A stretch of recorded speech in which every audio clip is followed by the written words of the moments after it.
Hello everyone, welcome back to this channel. In this video, I'm going to show you how to add a LTBNV effect on CapCut apps. Now let's get started. First, open your CapCut apps, and after this, in here you just click on the effect at the bottom.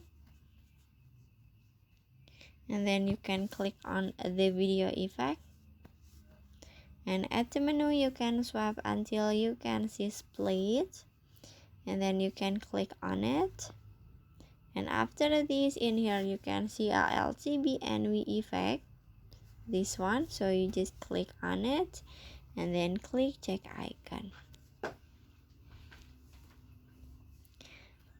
And after this, you can add the video until the end, add the effect until the end of the video. So that's how to add a LTBNV effect on CapCut apps.